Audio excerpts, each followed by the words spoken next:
Programang ito ay rated SPG. Striktong patnubay at gabay ng magulang ang kailangan. Maaaring may masiselang tema, lengguwahe, karahasan, sexual, horror o droga na hindi angkop sa mga bata. Doc Glendon, matapos sabihin ang lahat na nangyari dito kay Emily, gumaan naman ang pakiramdam dito ni Doc Glendon nang ilabas niya ito at i-share niya dito kay Ma'am Giselle.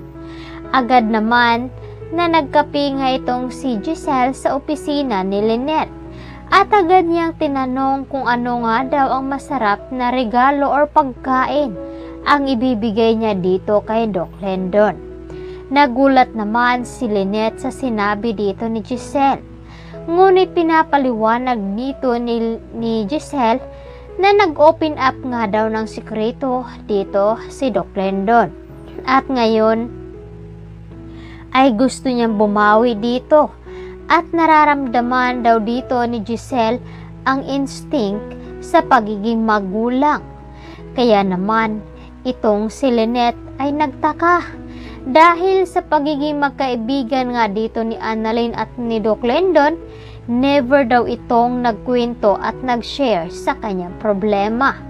At ngayon ay kay Giselle nga daw nito sinasabi. Posible nga bang ito si Doc Glendon ay ang anak niya palang nawawala noon? Samantalang ito namang si Doc RJ matapos mag-isa sa bahay ay agad pinuntahan itong si Giselle sa Eastridge. Ngunit hinahanap dito ni RJ si Annalyn upang makahingi nga daw siya ng sorry sa ginawa dito ni Moira sa kanya. Ngunit sinabi naman dito ni Giselle at pinapaliwanag niya kay RJ na wala nga daw itong si Annalyn sa Eastridge dahil nasa esposyo mga kasama si Doc Glendon. At ang akala dito ni Giselle ay papagalitan siya ng dahil nga dito kay Moira.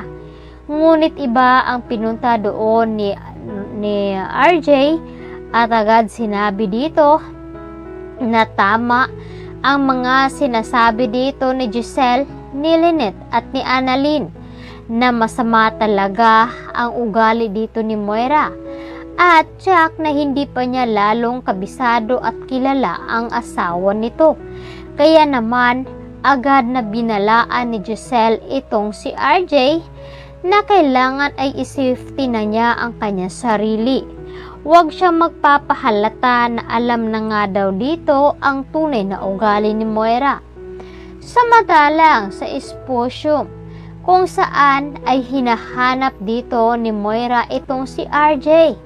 Agad niya sinabi na nandoon at nauna nga daw itong si RJ sa esposyum upang suportahan ang kanyang anak na si Zoe. Ang hindi alam dito ni Moira na dumaan muna si RJ doon sa Eastridge upang kumustahin itong si Annalyn.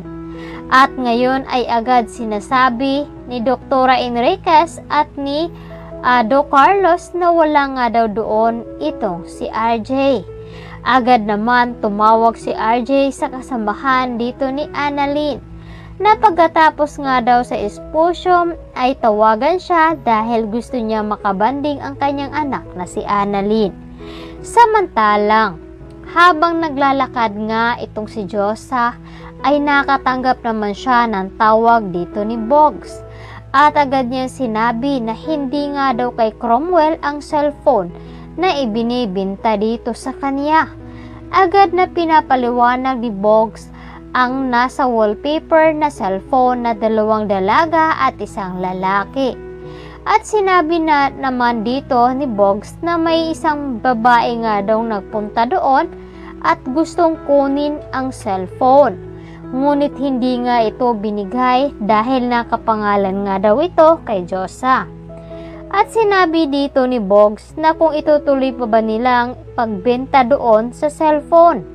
Agad na napapaisip itong si Josa at hintayin daw siya dahil magkita sila.